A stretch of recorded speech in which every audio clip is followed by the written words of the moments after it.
got to establish her reputation on the racetrack.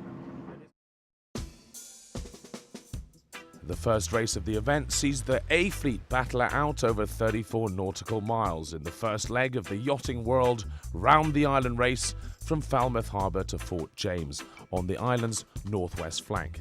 Meanwhile, the Division B racer cruisers and bareboat charter boats negotiate a 23.1 nautical mile race up the west coast in the inaugural Fort James race.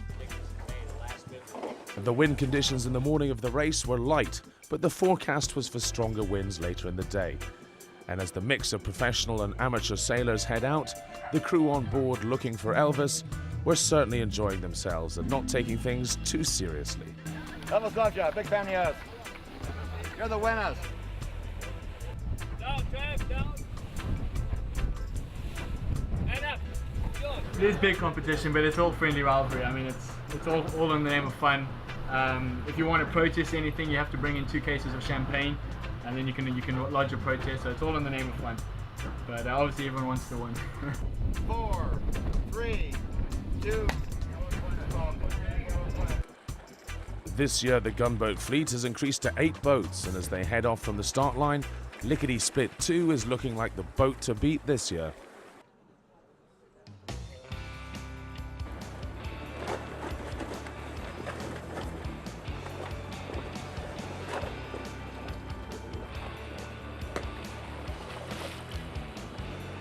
The start of Racing 1 saw the protagonists showing their determination for winning the regatta, with close racing between Rambler and Benny Kelly's Pantera as they started their 34 nautical mile race.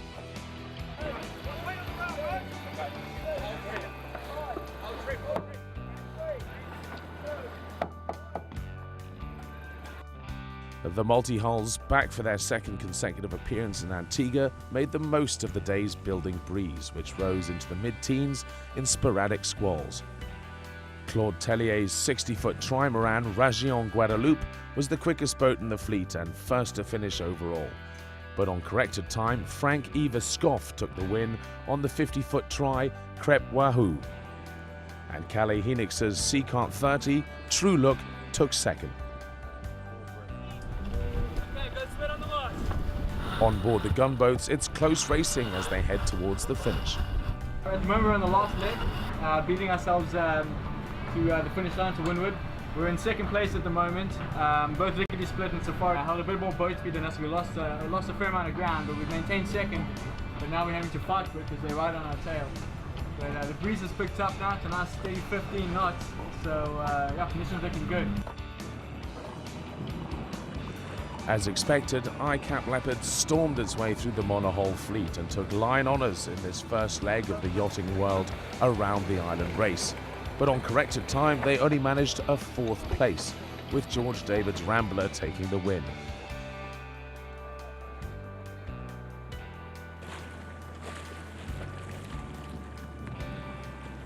Pantera did enough to take second, and the Swan 601 Aquarius came home in 3rd place.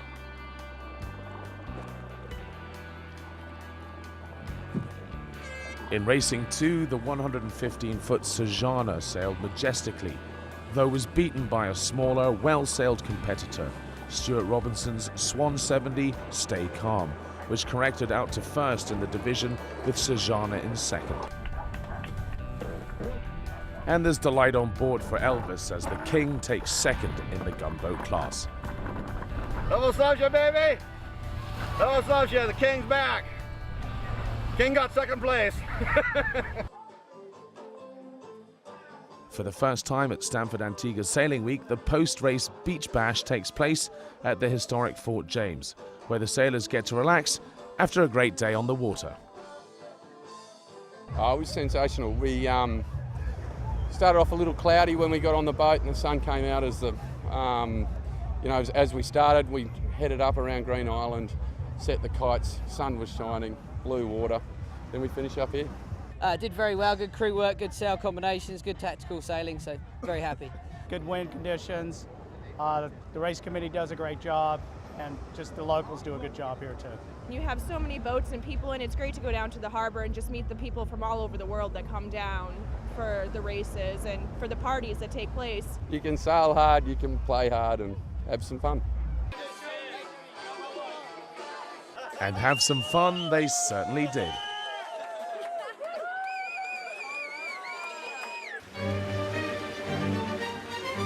As well as the out-and-out racing boats, there are some yachts that offer breathtaking performance and incredible luxury. One of them is Peter Harrison's Sajana. Peter is a passionate sailor who has previously funded Britain's America's Cup challenges. His boat is not only the largest in the regatta at 115 feet, it's also one of the fastest. An incredible achievement considering that when in race mode, the crystal decanters, widescreen televisions and the luxurious interior stays exactly where it is. I started in 1998 or 9, I think it was. I'd been sailing for 35 years, and I got to a point where I'd got very clear ideas of the sort of boat I wanted.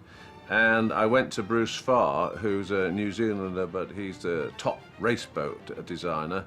And basically I said to him, I want a top high-performance hull, deck and mast and rigging, but with down below gentleman's club overtones.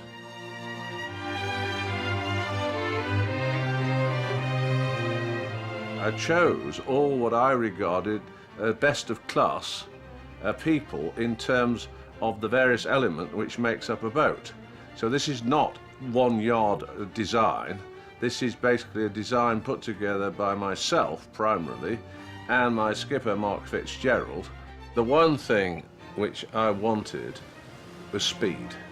So I didn't want a sort of lumpy non-performing sailing boat. That was my chief criteria. You can have more luxury internal than this, but if the boat didn't sail well with speed, and everybody compliments us on this particular boat because we are one of the highest rated boats, the highest rated boat in that, so we always a pretty high handicap.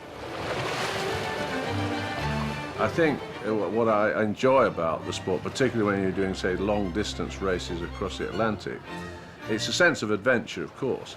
You're using the natural elements.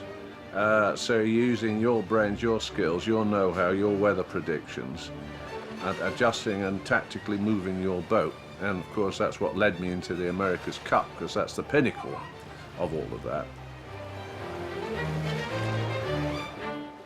Sajana cost £12 million to build, but the initial cost is only part of the price you pay for owning and racing such a magnificent boat.